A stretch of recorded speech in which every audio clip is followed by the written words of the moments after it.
and I'm going to talk a little bit about Ronald Wilson Reagan and the fact that he's been used as an icon for the conservative Republicans and conservative independents for years. And I've got a special relationship with Ronald Reagan in the fact that in 1966, when I was in my mid-20s, I ran for state assembly in a contested race. And that was the same year Ronald Reagan was running for the governor of the state of California. A year or two earlier, he gave a speech called "The Time for Choosing," which was terrific. It was right on. And for that reason, I ignored the rumors that I had heard about Ronald Reagan and endorsed him for governor. And sadly, I found out that once he became governor, he did the exact opposite of what he had promised the people. He put in the first gun laws, the Mulford Act. He did the executive orders by regionalizing the state of California. He supported with the ex-Governor Brown the changing of the state constitution, which allowed regional developments of AMBAG and ABAG and SCAG, which are trans-government operations from counties and cities throughout the state of California. And this fit into an earlier plan that was driven by Nelson Rockefeller in a book called The New Federalism. When I looked deeper into Ronald Reagan, I wasn't the only one that was snowed. There was Anthony Hilder that gave him a break on this run for governor. He thought maybe he changed. People can and do change, and we all pray for that. But he had sponsored an album by Myron Fagan, who is famous both in Broadway, silent movies, and in the talkies. And he put together a record called Red Stars. And in Red Stars, there was Ronald Wilson Reagan as one of the Red Stars. And a lot of people don't know that, but he was involved in some pretty heavy-duty items. During the time when China was in contest between communist Mao Zedong and Chiang Kai-shek, Reagan joined an outfit called the Citizens for a Far Eastern Policy, and that was designated as communist, and his name is right here in an article about that. Some of the people that were involved with that included Agnes Smidley, who was involved with the Sorge spy ring, one of the most successful spy rings in history, in all of history. There was Hugh DeLacy, who was a communist organizer, and that California Senate fact-finding committee said he switched and turned at every switch of Soviet policy.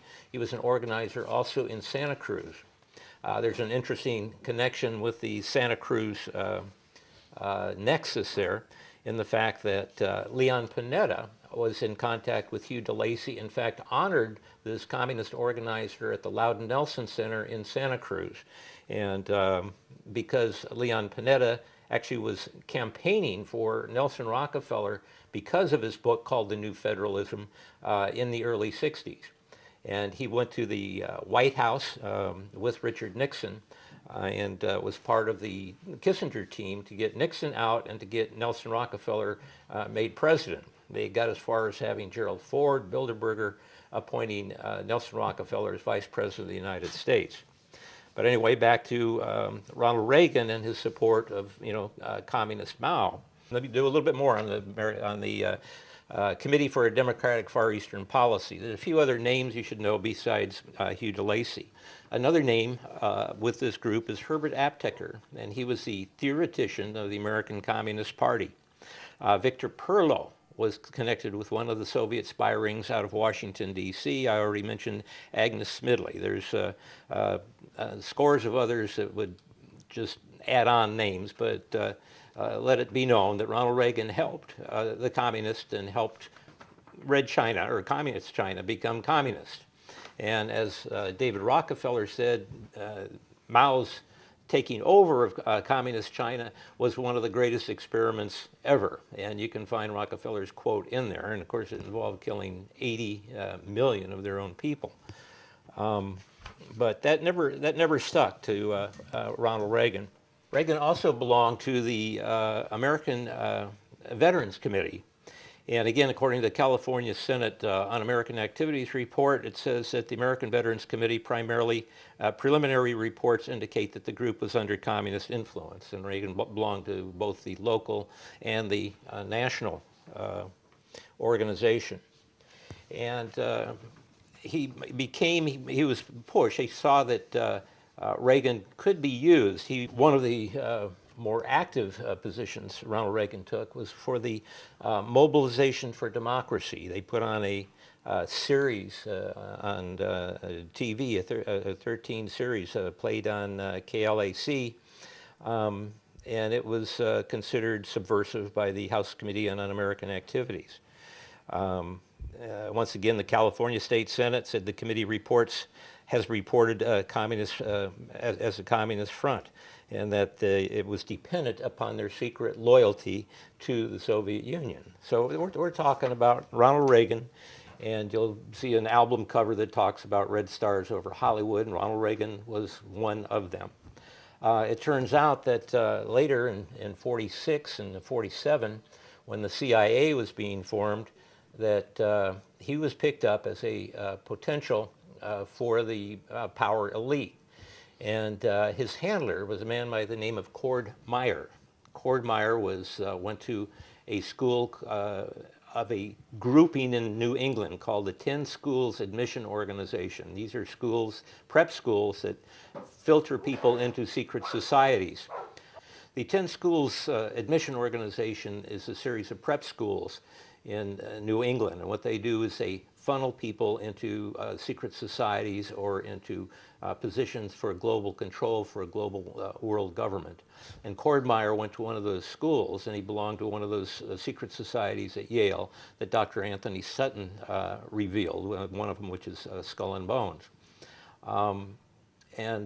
He was Ronald Reagan's handler. In fact, he was the head of the United World Federalists, which obviously pushes for a world government. And Ronald Reagan, of course, was right along with them, and he was on the letterhead for the United World Federalists for over 13 years. We find also that he was part of the World Peace Through Law. And again, if you understand this globalistic mindset of Ronald Reagan, you'll understand what he did, not what he said.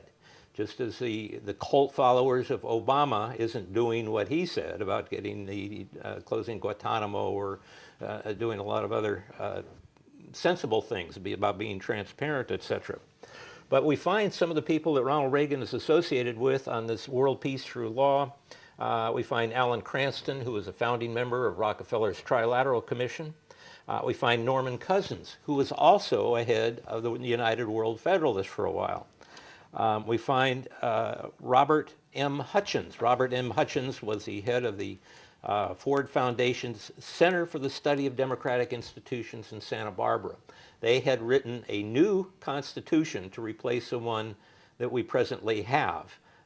In fact, the man that wrote a world constitution was one of his hirees at the Center for the Democratic Study of, for the Center for Democratic Institutions. We also find on here Dory Sherry, who was the head of the ADL, which is hardcore left, attacking people that were concerned about communist activity and the diminishing of our constitutional rights. But that was Ronald Reagan's entry into politics. He was picked up on television to give him a popular venue by General Electric. He was given a TV series, and General Electric picked him up and sent him around the countries giving a tailored speech talking about free enterprise. Again, if people go back to American secret establishment, they look up General Electric, they look up the financing behind the Bolshevik Revolution and the financing of Hitler, they'll find that General Electric was right in there at an address at 120 Broadway, which repeatedly comes up in any researcher's historical treatment of an investigation of secret societies and the World War I and World War II, and the funding of both of our enemies, the communists in the Soviet Union and Hitler in Germany. So Reagan got this wholesome, all-American treatment by traveling the country, giving his speech a time for choosing, and running successfully for governor. And from the governor's cat seat, years later, he ran for the United States president. At that time, myself and other people knew of his skullduggery, so we were not supporting him. Party, and went to Detroit during the convention that he was nominated at. And at that convention, everybody was thinking he promised that he would not appoint anybody that didn't follow his philosophy. He attacked Carter because of his appointment of members of the CFR and Trilateral Commission, both in New Hampshire and Florida, and said he wouldn't do that. Yet his very transition committee, which he had already appointed before the convention, about 80% of them were members of the Trilateral Commission or the Council on Foreign Relations. 4 years earlier, he had run for President of the United States, and he picked the senator that was most left-wing of all the Republicans, which was Senator Richard Schweiker from Pennsylvania. And of course, when he runs for president this time, he picks a man that's skull and bones, and it was Cord Meyer, who came from one of those secret societies out of Yale, that was his handler. So you've got the tie of the same secret societies from the Yale campus. And then you start looking over his appointees, and he's got them for the Department of Commerce, Malcolm Baldrige, and you've got different members occupying important positions. He appointed Jeane Kirkpatrick to be ambassador to the United Nations. And most conservatives think, oh, how wonderful, and applaud her and think she's the greatest thing since sliced bread. And of course, she was on the letterhead of the Industrial League for Democracy right up until their sponsoring, including their sponsoring of Tom Hayden's SDS. And then he came along that same year in 1982, 2 years later. I ran for Congress and won a contested primary, went back to D.C. at an invitation of the White House that invited en masse winners of the various primaries. And the position then was that no congressional candidate would get money that opposed Ronald Reagan, or pointed out the lack of transparency, that he was giving the country the largest tax increase in American history. And so the invitation to congressional people that won the nomination was that we'd be given introductions to some lobbyists and cabinet people and have some information we could take back to use for the general election. But instead, he put us in the East Room of the White House, stood up on a platform, and we were to applaud like seals, like most of them did. And he was taking credit for cutting the tax budget when he gave the largest tax increase in American history. And of course, he started sending wheat to the Soviet Union, and it was Americans were getting the shafts. He did an executive order which transferred a steel plant to communist China, signed by George Shultz, who used to be a president of the Council on Foreign Relations. But Ronald Reagan is not who conservatives say he is.